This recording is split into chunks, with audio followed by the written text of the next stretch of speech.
Bonjour à toutes et à tous. D'abord, avant de vous dire quelques mots sur justement l'inégalité entre territoires, je voudrais simplement vous dire que ça fait plaisir, ça fait chaud au cœur de nous retrouver après une séquence électorale si difficile et de se dire que la gauche, elle est là, elle est debout, elle existe et elle repart au combat.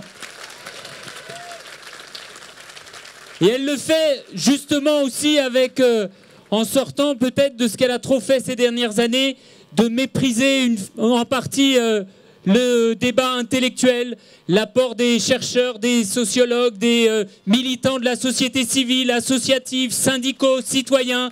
Eh bien, en vous voyant si nombreux, je me dis donc que c'est possible de refonder ce lien entre les responsables publics, les politiques et la société civile. Alors, je voudrais commencer, moi aussi, en disant, en ce moment, on nous parle beaucoup d'un nouveau monde qui émergerait face à l'ancien. Eh bien, quand on est, comme moi, l'élu d'un territoire jeune, populaire, la Seine-Saint-Denis, eh bien, je vous assure qu'on est surtout dans le monde tel qu'il est tous les jours et qu'on essaye tout simplement d'agir. Et d'agir avec une boussole. Une boussole, c'est l'égalité. L'égalité parce que, notamment, c'est une passion française, mais c'est aussi l'affaire de la gauche. C'est l'affaire de la gauche, en particulier, justement, dans ce nouveau monde qu'on nous décrit tous les jours. Peut-être qu'il est plein d'opportunités, mais il est aussi plein de risques, et justement, plein de risques parce qu'il est aussi porteur d'inégalités. Et avant moi, à l'instant, Manon Aubry a décrit la situation, notamment au niveau international, avec cette concurrence folle qui génère une évasion fiscale mortifère. Et puis, tout à l'heure, on reviendra avec, je crois, Gaël Giraud sur les inégalités concernant les écarts de revenus et de rémunération, mais il y a effectivement aussi les inégalités entre les territoires, dans ce niveau intermédiaire que sont les territoires.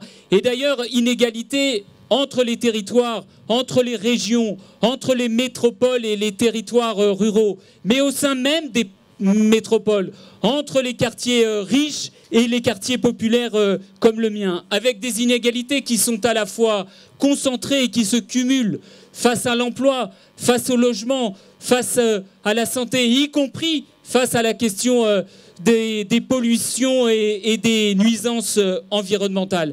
Et bien finalement, l'enjeu, c'est de savoir si on veut un pays justement fracturé entre des territoires riches, bien portants, qui accueillent justement les gagnants de la mondialisation, ces gagnants de ce nouveau monde.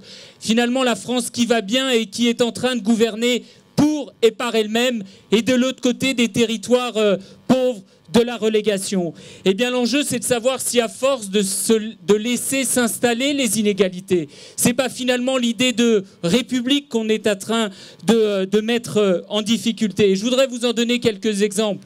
Parce que, est-ce normal aujourd'hui que la solidarité, et notamment dans notre pays, le revenu minimum, le revenu de solidarité active, eh bien ce soit d'abord au territoire de les payer? Parce que c'est ça la réalité aujourd'hui, c'est que nos systèmes de financement de la protection sociale, de la solidarité nationale, ils sont assumés par les territoires. Et de fait, eh bien ce sont à l'intérieur de territoires les un peu moins pauvres qui paient pour les plus pauvres. Et de cette manière-là, on affaiblit l'idée même de solidarité entre les gens. Est-ce normal, aujourd'hui encore, avec ce système de fiscalité, qu'on paye moins d'impôts à Neuilly qu'à Bobigny? Est-ce normal que notre dépense collective, eh bien, elle consacre moins pour l'éducation d'un gamin de la Seine-Saint-Denis que pour un gamin des beaux quartiers parisiens? Et c'est pourtant ça la réalité, contrairement à ce qu'on nous laisse penser parfois.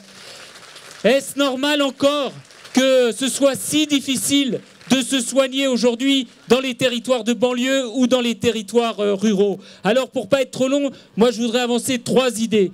D'abord, il faudrait commencer par cesser de fragiliser le service public. Parce que, en particulier dans notre pays, c'est le service public qui peut, dans la République, lutter contre les inégalités. Et quand j'entends le ministre des Comptes, Darmanin, nous expliquer que la France serait, je cite, droguée à la dépense publique. Mais de qui? De quoi parle-t-il? De qui, de quoi parle-t-il? Des infirmiers, des auxiliaires de puériculture, des enseignants, des policiers, alors que, y compris récemment encore, toutes les études montrent que c'est en développant des projets éducatifs de grande qualité dès la petite enfance qu'on peut permettre aux enfants des quartiers populaires de réussir plus tard à l'école. Donc il faut arrêter d'affaiblir l'éducation. Il faut bien sûr accélérer la rénovation urbaine, parce que tous les efforts qui auront été accomplis seraient vains si nous n'engageons pas aujourd'hui à nouveau des rénovations urbaines profondes dans un certain nombre de quartiers. Et enfin, il faut aussi permettre à ce que l'État et les collectivités locales se mettent d'accord pour développer le service de proximité. J'ai encore 2 idées, je vois qu'on me fait signe déjà de vous quitter.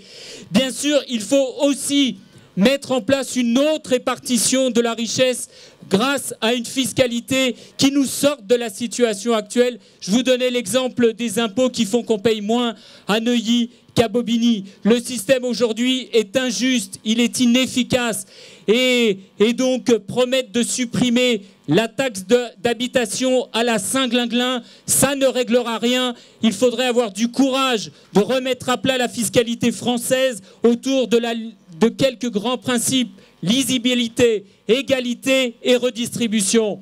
Et enfin, je termine par là. C'est un sujet qui, bien sûr, quand on est un élu de la Seine-Saint-Denis, compte beaucoup. Il faut s'attaquer vraiment et mener une lutte sans merci contre les discriminations. Et là, je termine. Il faut lutter absolument contre les discriminations au sexe, à l'origine, à l'adresse et à la couleur de peau. Parce que bien sûr qu'il faut valoriser les talents, bien sûr qu'il faut valoriser les réussites, bien sûr qu'il faut tenir un discours positif sur tout ce qui se passe dans les banlieues françaises, mais il faut aussi mettre en œuvre des mesures efficaces pour lutter contre les discriminations, parce que ça abîme la cohésion sociale, ça empêche les gens de réussir, tous ceux qui s'en sentent victimes. Et là, j'ai terminé, je vous assure, je pars. Simplement, je veux terminer en disant que si nous sommes rassemblés aussi nombreux aujourd'hui, eh bien, c'est tout simplement autour de 2 idées. 1, d'abord, nous devons convaincre que le progrès, c'est encore possible dans notre pays, en Europe et dans le monde. Et qu'enfin, on s'en sortira. Et qu'enfin, 2e idée, oui, il faut convaincre, et ça c'est un travail de tous les jours, il faut convaincre qu'on s'en sortira mieux collectivement que dans le chacun pour soi individuel.